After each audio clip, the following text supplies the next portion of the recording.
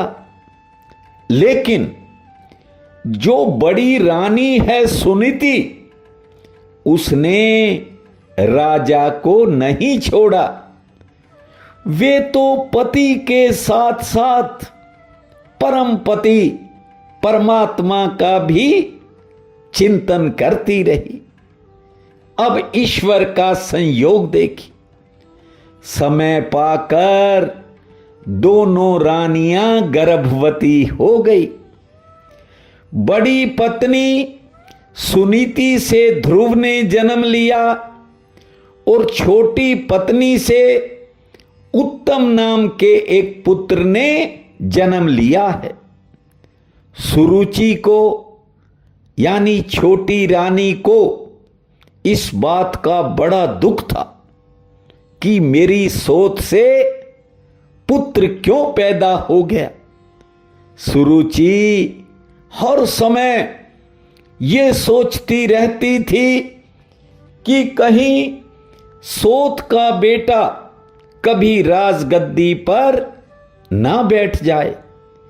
यही सोचकर छोटी पत्नी हर समय महाराज के कान भरती रहती, इस तरह की बातें कर देती कि महाराज के मन में बड़ी रानी सुनीति के प्रति घृणा पैदा हो जाए। ध्यान दीजिए, ध्रुव 5 वर्ष के हुए थे, 6ठी वर्षगांठ का मौका था। ध्रुव अपने पिता के चरणों में प्रणाम करने आए हैं, लेकिन पिता ने ध्रुव को उठाया नहीं। उस समय राजा की गोद में छोटी रानी का पुत्र उत्तम बैठा हुआ है। राजा उसे खिला रहे हैं और छोटी रानी बगल में ही उनके सिंहासन पर बैठी थी। क्योंकि राजा पूरी तरह से छोटी पत्नी के बस में रहता था। एक बात को ठीक से सुन लो, यदि आप धर्म का पालन करोगे तो सदा फलते फूलते रहोगे। मन की रुचि से चलोगे तो वंश नष्ट हो जाएगा। जो व्यक्ति धर्म को छोड़ देता है, धर्म भी उसका साथ छोड़ देता है और फिर वंश ज्यादा आगे तक नहीं बढ़ता, 1-2 पीढ़ियों के बाद नष्ट हो जाता है। सुरुचि का वंश नहीं चला था। आपको बता दूं, ये जो उत्तम दूसरा बेटा था, ये आगे चलकर शिकार खेलने गया था और वहां मारा गया था। और ये छोटी पत्नी सुरुचि, ये भी आगे चलकर आग लगने की एक घटना में मारी जाएगी। अन्याय के रास्ते पर जो चलता है वो बच नहीं सकता। आज तो जन्मदिन का अवसर है ध्रुव का।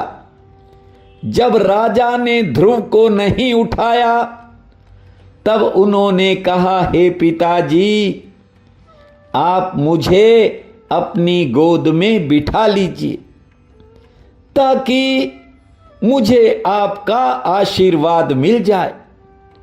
लेकिन छोटी रानी के कारण राजा ने ध्रुव की बात को अनसुना कर दिया।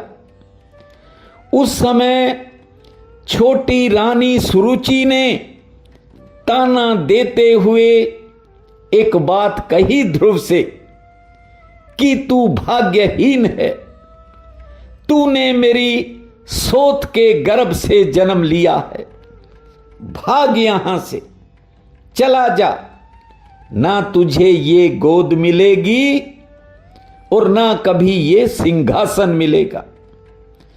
अगर तेरे मन में राजा की गोदी में बैठने का सपना है या फिर इस सिंहासन पर बैठने की इच्छा है तो जा, पहले तप करके मर जा और दूसरे जन्म में मेरी गोद में आना, मेरे पेट से जन्म लेना, तब तुझे राजा की गोदी मिलेगी।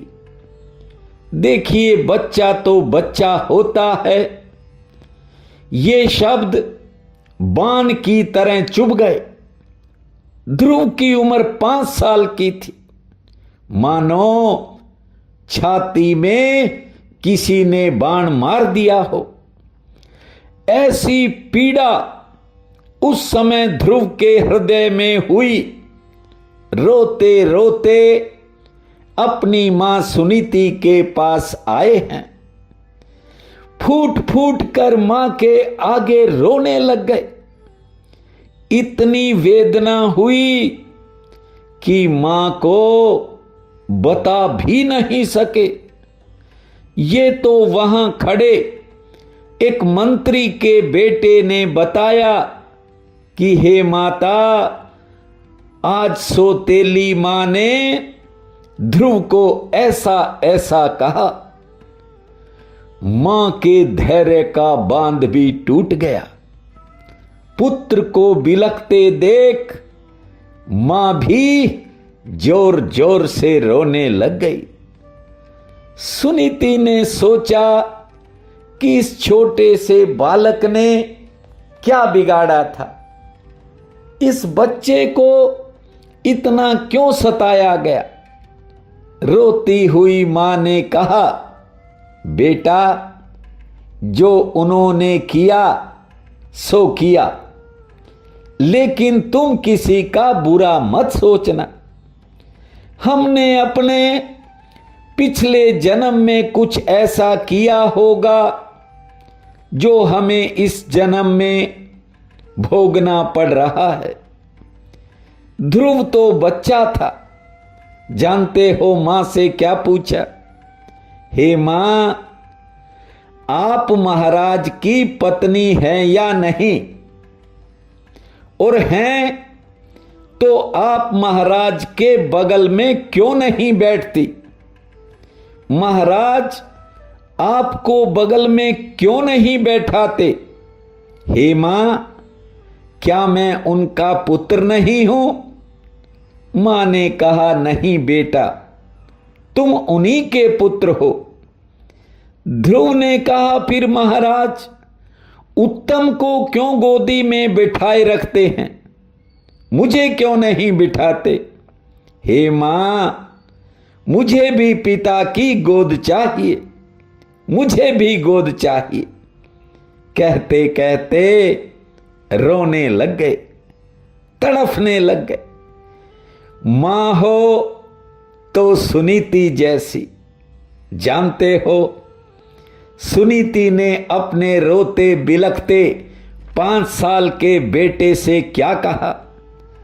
सुनीति कह रही हैं, बेटा, मैं तुझे महाराज की गोद में तो नहीं बिठाल सकती, लेकिन यदि तू मेरी बात को मान लेगा तो मैं तुझे भगवान की गोद में जरूर बिठाल दूंगी।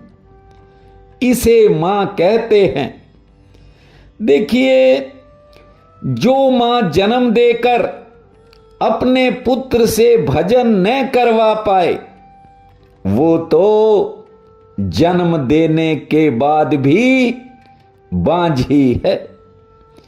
इसलिए देवियों, सदा अपने बच्चों को भक्ति सत्संग का पाठ पढ़ाया करो, भजन में उनका मन लगाया करो। ये जीवन यूं ही बीत जाएगा। इस माता सुनीति का 5 साल का बेटा ध्रुव कैसे राज करेगा, कैसे दुनिया में यश कमाएगा, आगे की कथा आप सुनकर हैरान रह जाओगे। किंतु ये कथा आपको कल सुनाएंगे। अब 2 मिनट हरि का गुण गाएंगे। गोविंद मेरो है, गोपाल मेरो है,